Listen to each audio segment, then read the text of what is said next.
Hema committee report കാരണം പ്രതിസന്ധിയിലായത് cinema ലോകം മാത്രമല്ല.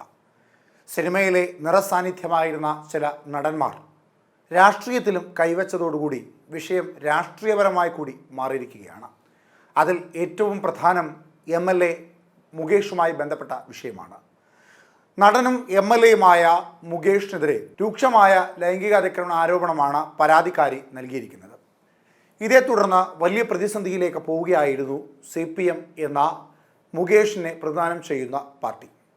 എന്നാൽ LDFിലെ ഏറ്റവും പ്രധാനപ്പെട്ട CPMനോളം ഘടകകക്ഷിയായി പ്രാധാന്യത്തോടെ നിൽക്കുന്ന CPI, ഇടതുപക്ഷ പ്രസ്ഥാനത്തിലെ ഏറ്റവും പ്രധാനപ്പെട്ട ഘടകകക്ഷിയായ CPI മുകേഷിൻ്റെ രാജിക്ക് വേണ്ടി സമ്മർദ്ദം ചെലുത്തുക തന്നെ ചെയ്യുന്നു. ഇതോടുകൂടി LDFിൽ ഭിന്നാഭിപ്രായം ഉണ്ടാകുന്നു എന്നാണ് നാം കരുതുന്നത്. എന്നാൽ LDFിലെ ഭിന്നതയേക്കാൾ മുകേഷിൻ്റെ പ്രശ്നത്തിൽ ഭിന്നത കൂടിയിരിക്കുന്നത് CPIക്കുള്ളിലാണ്. നടിയുടെ ലൈംഗിക അതിക്രമ പരാതിയിൽ മുകേഷ് നിയമസഭാംഗത്വം രാജിവെക്കണമെന്ന CPI നിലപാടെടുത്തപ്പോൾ തൽക്കാലം അതിൻ്റെ ആവശ്യമില്ല എന്ന് CPM പറയുന്നു. പാർട്ടി അംഗത്വം ഇല്ലെങ്കിലും 2 തവണയും CPM ചിഹ്നത്തിലാണ് മുകേഷ് മത്സരിച്ച് ജയിച്ചത്. ഇന്നലെ പ്രത്യേക എക്സിക്യൂട്ടീവ് എടുത്ത നിലപാട് CPI സംസ്ഥാന സെക്രട്ടറി ബിനോയ് വിശ്വം മുഖ്യമന്ത്രിയെ അറിയിച്ചു. CPM സംസ്ഥാന സെക്രട്ടറിയെയും അറിയിക്കും. CPM അവൈലബിൾ സെക്രട്ടേറിയറ്റ് യോഗമാണ് ഇപ്പോൾ രാജി ആവശ്യപ്പെടേണ്ട എന്ന് തീരുമാനിച്ചത്. അതേസമയം ചലച്ചിത്ര നയ രൂപീകരണ സമിതിയിൽ നിന്ന് മുകേഷിനെ ഒഴിവാക്കാനും കേസിന്റെ പുരോഗതി നോക്കി കടുത്ത നിലപാട് വേണമെങ്കിൽ സ്വീകരിക്കുവാനും CPM നിലപാടറിയിക്കുന്നു. ഇന്ന് ചേർന്ന CPM സെക്രട്ടേറിയറ്റിൽ വിഷയം ആഴത്തിൽ പരിശോധിച്ചു. നടി ഉയർത്തിയ ആരോപണത്തെ തുടർന്ന് മുകേഷിനെതിരെ കടുത്ത തീരുമാനമാണ് CPM കൊല്ലം ജില്ലാ സെക്രട്ടേറിയറ്റിൽ ഉയർന്നത്. യൂത്ത് കോൺഗ്രസും മഹിളാ കോൺഗ്രസും മുകേഷിന്റെ തലസ്ഥാനത്തെ വസതിയിലേക്ക് ഇന്നലെയും മാർച്ച് നടത്തി.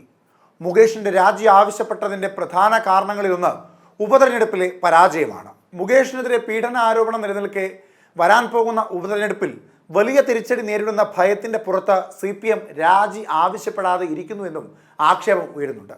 മാത്രമല്ല 2021-ൽ 2072 വോട്ടിന്റെ മാത്രം ഭൂരിപക്ഷത്തിലാണ് മുകേഷ് 2ാം വട്ടം ജയിച്ചത്. 2016-ൽ 17,611 വോട്ടിന്റെ ഭൂരിപക്ഷം അദ്ദേഹം നേടിയിരുന്നു. കഴിഞ്ഞ ലോക്സഭാ തെരഞ്ഞെടുപ്പിലാകട്ടെ കൊല്ലത്ത് 1.5 ലക്ഷം വോട്ടിന്റെ ഭൂരിപക്ഷമാണ് NK പ്രേമേന്ദ്രൻ നേടുകയും ചെയ്തത്. ഇങ്ങനെ മുകേഷിന്റെ രാജി ആവശ്യമാണോ അല്ലയോ എന്ന ചോദ്യങ്ങൾക്ക് ഭിന്നാഭിപ്രായം LDFിൽ കടുത്തു വരികയാണ്. ഘടകകക്ഷികൾ ഒന്നാകെ പറയുന്നു മുകേഷ് രാജിവെക്കണമെന്ന്. പ്രതിപക്ഷത്തിൻ്റെയും ആവശ്യം അതുതന്നെയാണ്. എന്നാൽ CPM പറയുന്നു മുകേഷിനെ വിട്ടുകൊടുക്കുവാൻ തയ്യാറല്ല എന്ന്. കോൺഗ്രസിന്റെ MLAമാർ ഇത്തരത്തിൽ പല ക്രൂരകൃത്യങ്ങൾ ചെയ്തിട്ടും എന്തുകൊണ്ട് അവർ രാജിവെച്ചില്ല? പിന്നെ എന്തുകൊണ്ടാണ് മുകേഷ് MLA രാജിവെക്കേണ്ടത്? കേരളത്തിന്റെ രാഷ്ട്രീയ ചരിത്രത്തിൽ അത്തരത്തിലൊരു സംഭവം നടന്നിട്ടേയില്ല.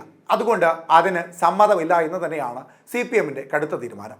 CPIയുടെ നിലപാടിൽ ഇപ്പോൾ CPIക്കുള്ളിൽ തന്നെ ഭിന്നാഭിപ്രായം ഉടലെടുത്തിരിക്കുകയാണ്. മുകേഷിന്റെ രാജിക്കാര്യത്തിൽ നിലപാടെടുക്കുവാൻ ചേർന്ന CPI എക്സിക്യൂട്ടീവിൽ ഭിന്നാഭിപ്രായം ഉയർന്നു.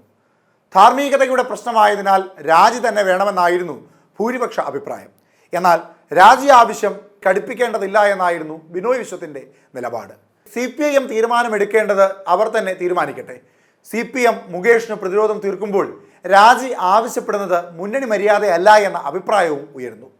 പരസ്യ നിലപാടെടുത്ത ചില നേതാക്കളുടെ നടപടിയിൽ ബിനോയ് വിശ്വം എതിർപ്പ് രേഖപ്പെടുത്തുകയും ചെയ്തു. അതായത് മുകേഷിന്റെ രാജി ഇപ്പോൾ പാർട്ടിക്കുള്ളിലെ ചർച്ചാ വിഷയത്തെക്കാൾ കൂടുതൽ സമ്മർദ്ദമുണ്ടാക്കിയിരിക്കുന്നത് CPIക്കുള്ളിലാണ്. CPIയുടെ ഏറ്റവും പ്രധാനപ്പെട്ട വനിതാ നേതാവായ വൃന്ദ കാരാട്ട് പറയുന്നു മുകേഷ് രാജിവെക്കുക തന്നെ ചെയ്യണമെന്നും. എന്നാൽ CPIയുടെ സംസ്ഥാന സെക്രട്ടറിയായ ബിനോയ് വിശ്വം പറയുന്നത് അത്തരത്തിൽ CPMലൊരു സമ്മർദ്ദം ചെലുത്തുന്നത് ഘടകകക്ഷി മര്യാദയല്ല എന്നും. ഇനി തീരുമാനമെടുക്കേണ്ടത് CPM തന്നെയാണ്. എത്ര നാൾ CPM സ്വന്തം MLA ആയ മുകേഷിനെ സംരക്ഷിക്കുമെന്ന ചോദ്യമാണ് സമൂഹ മാധ്യമങ്ങളിൽ അടക്കം ഉയർന്നു വരുന്നത്.